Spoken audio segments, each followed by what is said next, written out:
സിനിമയുടെ റിസൾട്ട് എന്തുവാണ് അല്ലെ? നമ്മൾ ഒരിക്കലും ഓടില്ല, അല്ലെങ്കിൽ ചെയ്ത സമയത്ത് ഇത് ഓടുമോ എന്നൊക്കെ ഡൗട്ട് അടിച്ച സിനിമകൾ നന്നായി ഓടിയിട്ടുണ്ട്, തിരിച്ചും സംഭവിക്കുന്നത്. സോ പ്രേക്ഷകരാണല്ലോ യഥാർത്ഥ വിധികർത്താക്കൾ. അത് നമ്മൾ ഒരുമിച്ചേക്കും. പിന്നെ വിജയം വരുമ്പോൾ ആ സമയത്ത് ഫാൻസ്, ചിലപ്പോൾ ആ ഹീറോയുടെ ഫാൻസ് അത് അദ്ദേഹത്തിന്റെ സിനിമയായിട്ട് മാറ്റും. ആക്ച്വലി വിജയം ആഘോഷിക്കുമ്പോൾ അല്ലെങ്കിൽ അത് കിട്ടുമ്പോൾ പരാജയം വരുമ്പോൾ അത് വേറെയും വരും, ഇല്ലാതെ ഞാൻ പറയുന്നില്ല. അത് അതിനൊരു എന്താ പറയുക, ലിഖിതമായ ഒരു നിയമമില്ല. അത് അപ്പോഴത്തെ ഒരു ട്രെൻഡ് അനുസരിച്ച് അങ്ങ് പോകുന്ന കാര്യമാണ്.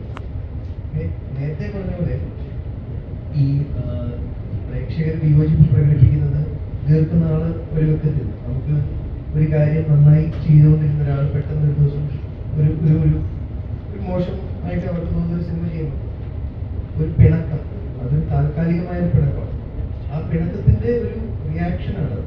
ചിലപ്പോൾ അത് റിവ്യൂ ആയിട്ട് വരാം, അല്ലെങ്കിൽ എഴുതി അല്ലെങ്കിൽ വോയിസ് നോട്ട്സിൽ വരാം, അല്ലെങ്കിൽ മെസ്സേജ് ആയിട്ട് വരാം. നാളെ നല്ലൊരു കണ്ടന്റ് ആയിട്ട് ഇതേ വ്യക്തി വന്നാൽ ഇതേ പ്രേക്ഷകർ നല്ലത് പറയാറുണ്ട്. സോ അത് എന്നും ഒരു പെർമനന്റ് സ്റ്റേജിൽ ഞാൻ നേരത്തെ പറഞ്ഞ പോലെ കറക്ഷൻസിന് ഉള്ളൊരു സ്പേസ് ആയിട്ട് ഈ ഒരു ഹെൽത്തി വേ ക്രിറ്റിസിസം രണ്ട് കൂട്ടത്തിൽ നിൽക്കുക. പ്രേക്ഷകരുണ്ടെങ്കിൽ സിനിമയുള്ളൂ എന്നുള്ള പൂർണ്ണ ബോധ്യം എല്ലാ സിനിമയിലും